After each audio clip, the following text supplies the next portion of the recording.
Hello, my name is Milagros del Rubio and I work at the Department of Applied Linguistics in the Universidad Politécnica de Valencia.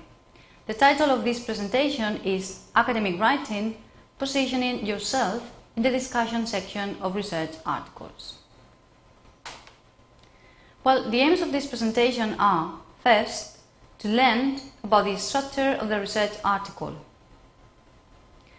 and also to provide students and researchers with the basic mechanisms to position themselves in one section of the research article, the discussion conclusion section. Well, first of all, we need to have a look at the structure of the research paper. Normally, all empirical research papers participate of the following rhetorical structure. This structure is called the IMRD structure. So first we have an introduction, then methods and materials, followed by results, and finally we have a discussion.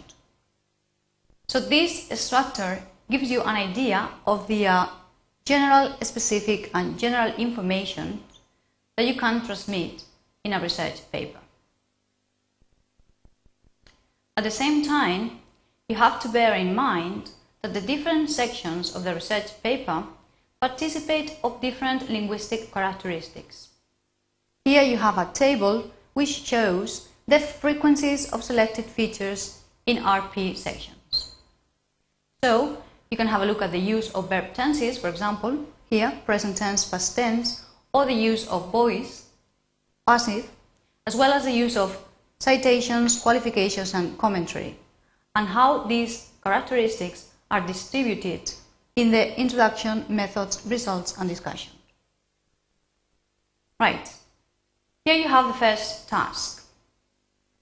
In this task you have 8 sentences taken from a research article. So, based on the table below and on your own knowledge, can you guess from which of the sections they come from? In other words, I want you to mark each of these sentences with I for introduction, M for method, R for result, or D for discussion. So now my advice is that you take some time to read these sentences and work with a partner if possible.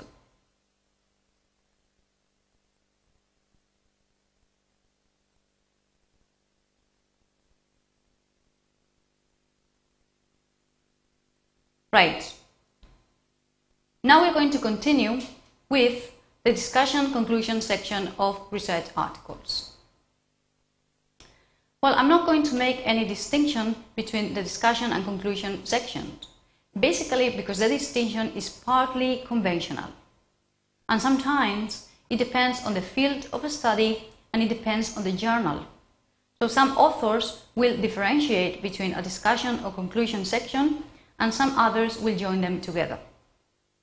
As Weisberg and Bucher note, what you have to do in the discussion or conclusion section is to take a step back and take a broad look at your findings and your study as a whole. Basically, what this means is that these 2 sections are mainly interpretive. This means that you have to tell people about your findings, that you have to interpret your results and discuss the implications. And this is why writers have to position themselves. Right, here are some of the things that you as a writer might have to do in the section of the discussion and conclusion. You have to highlight results. You have to evaluate standard theories. Sometimes you have to compare and evaluate different data sets. You may have to assess the reliability of the data. And of course, you have to discuss the implications of your data. So this section is a good opportunity to show the audience what you know, what you have found in your research. But this can be a bit dangerous, in the sense that maybe your results contradict results from other researchers. So the problem here is that you have to present your results, your conclusions, but you have to be cautious. You have to be careful. This graphic here summarizes the problem that you're going to face. There are like two opposing forces. On the one hand, you have to attend to your positive phase. This means that you have to transmit what you have found to show that your research is valuable. But at the same time, you have to pay attention and respect to the scientific audience, to the scientific community. And obviously, if you are going to contradict them, you have to do it in a very cautious way. This means that when you present information, you cannot present your information as an absolute truth. You have to moderate this information. Right, so now we're going to have a look at 3 strategies that you can use to position you in a cautious way. The first one is a strength of claim. Basically, when you highlight statements, you need good judgment. So what you have to do is be cautious, but at the same time, you also have to be critical about the data. So, as Skelton in 1988 stated, it is important for students to learn to be confidently uncertain. This means that when you present results, you have to do it in a confident way, but that you have to be uncertain. You cannot sound too categorical. And perhaps the most important thing is that you need to have the linguistic resources to express this caution. Right. So, in order to show what a strength of claim means, we're going to have a look at this exercise. I want you to put the following sentence variations in order from 1, which is the strongest claim, to 5, which is the weakest claim. So here you have a sentence, unsound policies of the International Monetary Fund, and here you have different possible verbs. So I want you to decide which verb transmits the strongest claim and which verb transmits the weakest claim.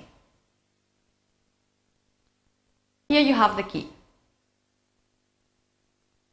Right, now we are going to continue with another exercise. In the following text, I want you to read carefully and underline the words which you think help soften, moderate or qualify the claims. This means that in this test, there are some expressions, some verbs, some adjectives or adverbs that are going to help you not to sound too categorical. Take a minute to read through the text. Here you have the key. Right, the next strategy is decrease of probability. In English, there are different ways of expressing probability, but one of the simplest ways is to use a modal auxiliary verb. So here, for example, we have 3 sentences, and in each of the sentences, we have used a different modal auxiliary verb. The difference is that each sentence displays a different degree of probability. In the first one, sleeping 7 to 9 hours each day will result in better academic performance. Will shows a high degree of probability. But this degree of probability decreases with the use of may and decreases even more with the use of might and could. In the following figure, you have different strategies that you can use in order to weaken a phrase in strength. So here you see that these phrases go from the strongest claim to the weakest one. And the same happens in this second part, where you can use stronger nouns to transmit stronger claims, or weaker. You can weaken these nouns as well. Right. Another strategy is distance. Well, you can also position yourself in a cautious way by distancing from unjustified claims. So I want you to compare the following examples. In the first one, we have, therefore, cartilage-derived stem cells are a very promising tool for tissue engineering. If we use the verb are, what we are transmitting is 100% commitment with the truth of this sentence. However, if we use seem, we are keeping a distance, from the claim. The distance is even greater if we use impersonal structures, such as it seems, or it is thought. So again, notice that you are putting a distance between what you think and the claim. Another way of distancing yourself can be by showing that the data is soft in some way. Let's have a look at the following examples.